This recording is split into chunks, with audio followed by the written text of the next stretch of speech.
तो हेलो दोस्तों, स्वागत है आप सभी का आज का एक नए मिनी ब्लॉग में।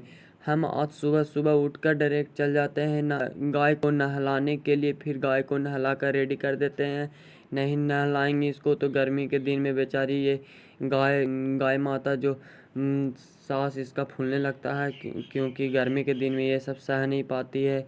इसलिए सुबह सुबह आकर हम इसको नहला देते हैं। अगले ब्लॉग में हम दिखाएंगे आपको ये छोटा बच्चा को नहलाने के लिए नहा नहा कर कैसी दिखती है।